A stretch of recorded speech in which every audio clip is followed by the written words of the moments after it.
পাপের ভার, অন্যায়ের ভার, দুর্নীতির ভার এ দল আর নিতে পারছে না। এটাই তো তৃণমূলের আসল চরিত্র, চেহারা।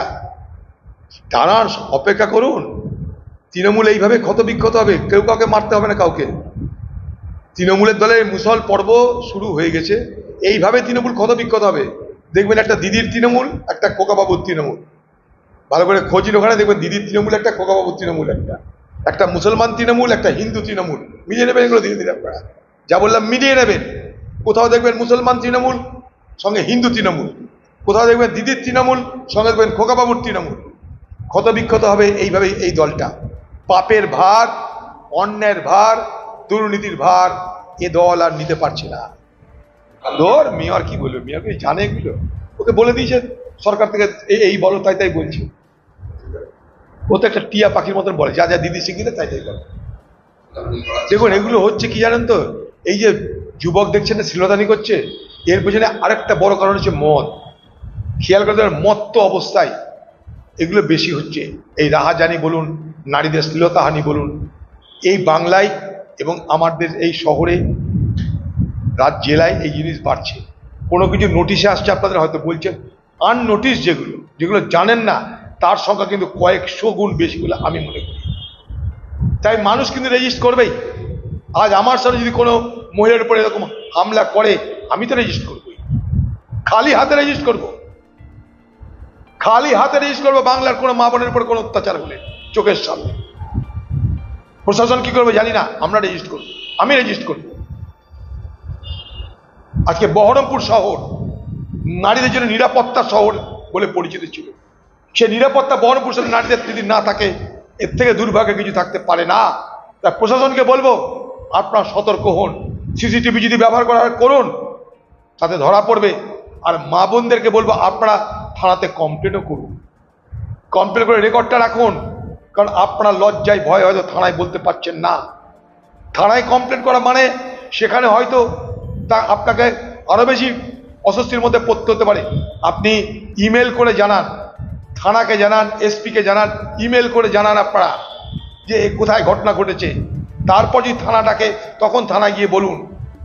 প্রত্যেকটা বহরমপুর শহরের রাস্তায়, মেন রাস্তায় সিসিটিভি লাগানো আছে। সিসিটিভি যদি চালু থাকে তাহলে ধরা পড়বেই অপরাধী। জানি না সেই সিসিটিভি লাগানো আছে সেগুলো চলে কি চলে না আমার জানা নাই। চরম প্রতিবাদ করছি এর আমি। সেটাই তো বলছি কথাটা, নারী নিরাপত্তা সচল, নারী নিরাপদের শহর ছিল। এই বহরমপুর শহর কলঙ্কিত হচ্ছে।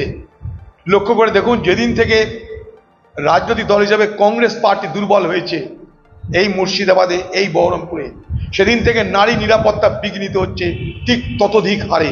এটা কিন্তু লক্ষণীয়। ঠিক প্রপোর্শনালিটি ততটাই অত্যাচার বাড়ছে যতটা কংগ্রেস দুর্বল হচ্ছে। হ্যাঁ, আমরা এটা মোকাবেলা করেছি, আমরা মোকাবেলা করতে চাই, আগামী দিনেও করব। আমরা হারতে পারি, জিততে পারি, ক্ষমতা থাকতে পারি, না থাকতে পারি, নারীদের ইজ্জতের প্রশ্নে কোনো রকম কম্প্রোমাইজ নেই আমাদের কাছে। সে হিন্দু নারী হোক, মুসলমান নারী হোক, শিখ খ্রিস্টান যে নারী হোক, নারীদের ইজ্জত রক্ষার জন্য আমাদের লড়াইয়ে কোনো রকম ঘাটতি থাকবে না। এখানে নো কম্প্রোমাইজ আমাদের অ্যাটিটিউড। ধর কোথাকার কোন গাঁ-গঞ্জে খবরকে আর ভালো ভালো কথা।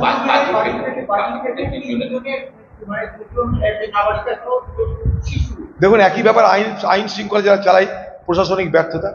কারণ বাজি ফাটানোর এমনি সুপ্রিম কোর্টের অর্ডার, বাজি যাতে না ফাটে, সুপ্রিম কোর্টের অর্ডার কেউ মানছে না। দিল্লিতে সেখানকার যে সরকার যারা চালায়, তারা সব বাজি বিক্রেতাদের সামনে ভোট, তাই অ্যালাউ করে দিয়েছে বাজি বিক্রি করতে। পুরানা রদ্দি যত আউটডেটেড বাজি সব তারা বিক্রি করেছে।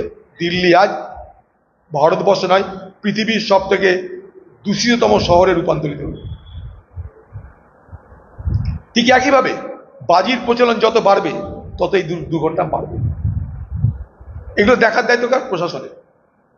হাইকোর্ট, সুপ্রিম কোর্ট সবাই বলছে যে বাজির হাত থেকে, বাজি আমাদের জন্য ক্ষতিকর, স্বাস্থ্যের জন্য শুধু নয়, পরিবেশের জন্য ক্ষতিকর, আমাদের প্রাকৃতিক ভারসাম্যের জন্য ক্ষতিকর।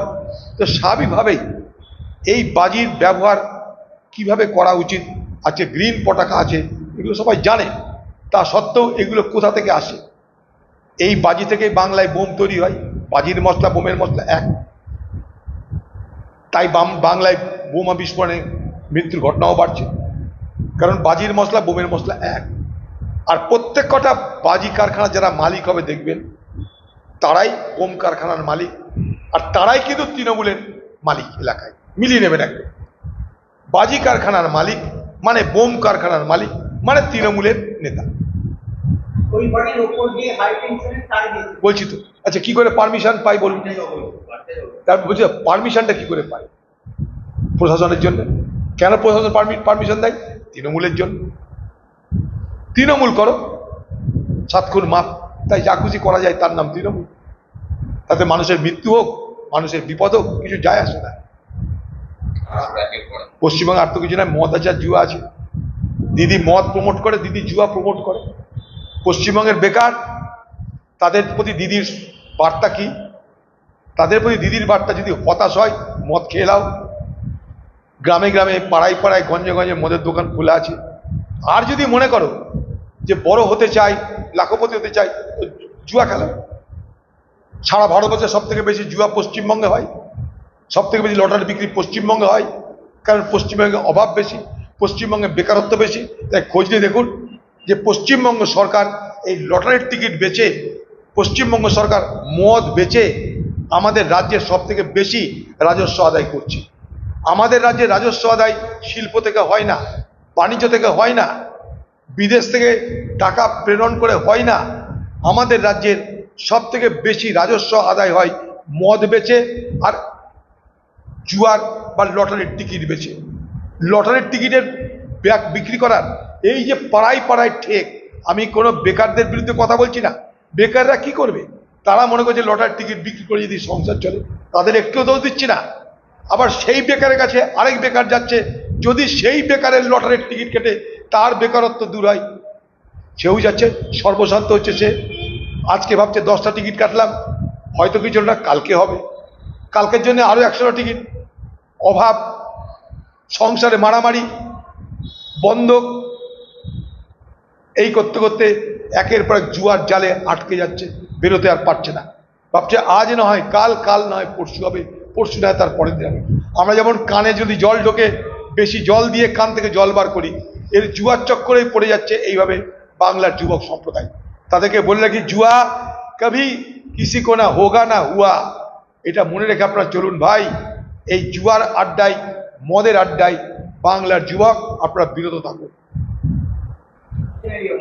মাঝে মাঝে ভাবি যে আমরা কি মানুষ থেকে অমানুষের পথ ধরে এগিয়ে চলেছি? আমার মনে হয় আজ মানুষ যা করছে জানোয়ারও তা করে না। 6.5 বছরের শিশুকে ধর্ষণ করে খুন, এ দৃশ্য পশ্চিমবঙ্গে একটা ব্যতিক্রমী ঘটনা হিসেবে নয়, এ দৃশ্য পশ্চিমবঙ্গে আমরা দেখেই চলেছি। তাই মাঝে মাঝে প্রশ্ন জাগে, পশ্চিমবঙ্গে আমরা কি মানুষ থেকে অমানুষের পথে ক্রম অবনতির রাস্তা ধরে এগিয়ে চলেছি না কি? আর দেখুন, বিচারের উপরে প্রশাসনের উপরে মানুষের কিন্তু ভরসা হারিয়ে যাচ্ছে। প্রশাসন কবে বিচার দেবে জানে না মানুষ, বিচারক কবে বিচার দেবে জানে না মানুষ। তাই আইন নিজেদের তুলে নিয়ে পিটিয়ে মেরে দিচ্ছে। এই পিটিয়ে মেরে দেওয়ার ঘটনা কিন্তু আগামী দিনে ঘটতে থাকবে। যত বিচারে দেরি হবে, বিলম্ব হবে এবং বিচার করার জন্য প্রশাসনের তৎপরতার যত ব্যাঘাত ঘটবে, যত উদাসীনতা থাকবে, তত মানুষের নিজের হাতে আইন তুলে নেওয়ার প্রবণতা বাড়বে। এটা কিন্তু একটা ভয়ঙ্কর ট্রেন্ড, এটা কিন্তু একটা অ্যালার্মিং ট্রেন্ড যে মানুষ আইন তুলে নিয়ে নিজে শাস্তি দিয়ে দিচ্ছে। এবং এই যে দৃষ্টান্ত হলো না, এটা কিন্তু আগামী দিনে অন্য জায়গাতেও পশ্চিমবঙ্গে প্রতিফলিত হবে বলে আমার ধারণা। মানুষ আর ভরসা করছে না।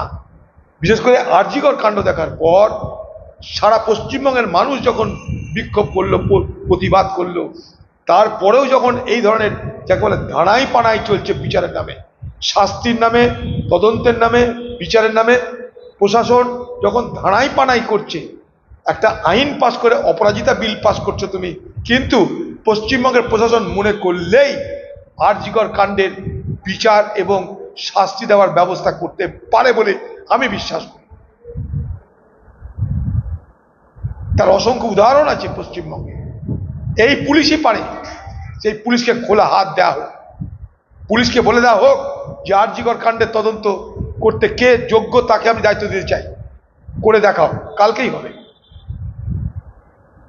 এই বিচারের নামে ধানাই পানাই করতে গিয়ে বাংলার মানুষ ধীরে ধীরে আইন নিজেদের তুলে নেওয়ার প্রতি দিকে এগিয়ে যাচ্ছে। এটা একটা ভয়ঙ্কর ট্রেন্ড, অ্যালার্মিং ট্রেন্ড বলে মনে করি। বিষয়টা বলি, 2011 সালে ভারতবর্ষে চালু হয়েছিল আবাস যোজনার প্রকল্প কংগ্রেসের আমলে। বোঝার চেষ্টা করুন, যারা সমাজের পিছিয়ে পড়া মানুষ তাদের জন্য শুরু হয়েছিল আবাস যোজনার প্রকল্প। সেদিন থেকে কিন্তু এই প্রকল্পের সূত্রপাত।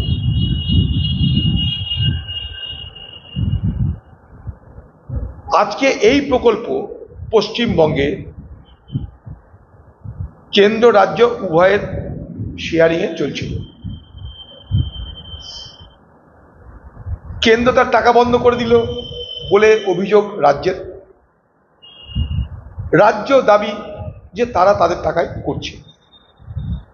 মূল কিন্তু কনসেপ্টটা, মূল বিষয়টা কিন্তু ভারতবর্ষের মানুষের কাছে এনে দিয়েছিল ইউপিএ সরকার আমলে, মনমোহন সিংয়ের সরকার।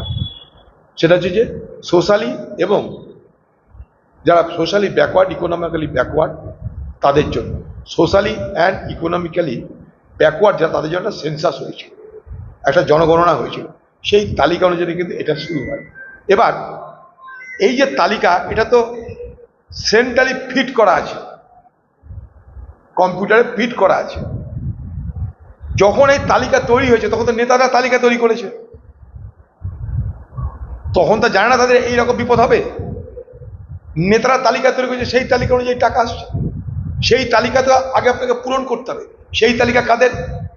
যে নেতার দোতলা বাড়ি, যে নেতার আত্মীয়ের ব্যবসা আছে, যে নেতার আত্মীয়ের জমি জায়গা আছে, যারা গরিব নয় তাদের তালিকা তৈরি হয়েছে।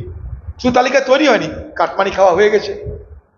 এবার সেই তালিকা আসছে যখন গরিব মানুষ দেখছে আমি পাচ্ছি না, আবার নেতাদের এখন ক্ষমতা নাই সেই তালিকা পাল্টানোর। জেনে রাখুন, নেতাদের ক্ষমতা নেই সেই তালিকা পাল্টানোর, কারণ সেন্ট্রালি আসে, তো কেন্দ্রীয়ভাবে এটা আসছে, এ তো কম্পিউটারে ফিট করা আছে সেগুলো। তাই দিদিকে বলে কোনো লাভ নাই। দিদির নিশ্চয় ক্যাপশন আছে দিদির, দিদি একটা প্রোগ্রাম চালু করেছে দিদিকে বলো, কিন্তু দিদি এটা বলেনি আমি পিঠে দিয়েছি তুলো আর কানে দিয়েছি তুলো, এটা দিদি আর বলছে না। শুধু দিদি বলছে দিদিকে বলো। দিদি তার আগেই জানে যে আমাকে বললে কি হাল হবে, তাই তিনি পিঠে কুলো বেঁধেছেন, কানে তুলো দিয়েছেন, তাই কিছু হচ্ছে না। অতএব গরিব মানুষ আপনারা আবাস যোজনার জন্য অপেক্ষা করুন, কবে পাবেন জানা নেই।